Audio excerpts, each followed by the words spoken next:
the war started? Your family was in farming. Yeah. Well, my parents were in the running the store, and before the war, I guess in 1939 or 40, when I went to L.A., he stopped the store and moved to a farm, and they were sharecropping.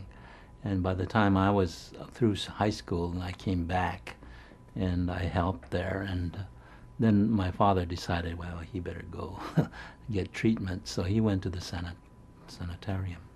And so he was there when the war started. In the Senate. Yeah, and we were, all of us, sort of running the ranch, my mother and my brother and myself. And my brother was still going to high school. So we had to make our own decisions. It was pretty far up the mountain. About, how many miles was it? About 15 or 20 miles.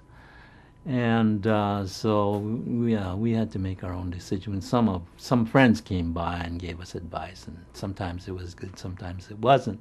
We had to. A friend came and said maybe we should move voluntarily before the order, and so we went out and bought a car because we only had this old panel that was cut down into a pickup for a ranch truck, and so we bought this old car, thinking maybe we'll use it to move out, and it was really a bad car, and we didn't know anything about cars, and made a lot of smoke. And then the order came, and so we had to leave the car, and so we brought it back to the dealer, and he was pretty honest. We thought we lost money, but he was one man who came to the assembly center with a check. We left it so that he could sell it, and he sold it, and he brought the check, and he was one of our first visitors at the assembly center, which was very nice. Another man that I befriended during that time before evacuation was the postmaster, and he was also the notary public, and I think I had to do something with my birth certificate, and he notarized it and all that. So I got to know him, and he came to visit us at the camp. Which assembly center? At Marysville, Arboga. It was an old pasture, and lots of gnats and mosquitoes, and terrible. Tents or buildings? No, it was a building, very temporary building, and kind of fancy outhouses. It was really awful.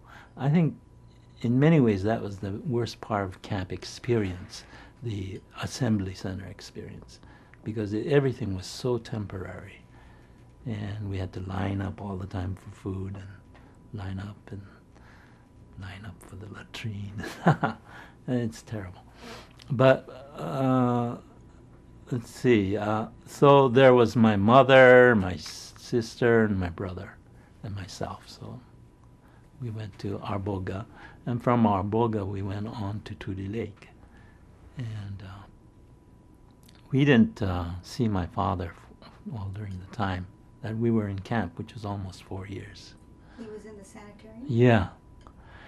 And I maybe I should say this now, but I really feel that the tragedy of the whole thing was that, we were in Tule Lake, and here my father was in the sanitarium at the mercy of the white nurses and doctors who probably were very racist. And knowing that families in Tule Lake had very bad reputation. I don't know what kind of treatment he got. He never told us, but it must have been awful, real bad. And he tried to convince us that we should sign and leave, But then when we were so determined not to, he said, no, I won't say any more. And we never knew what happened to him. Yeah.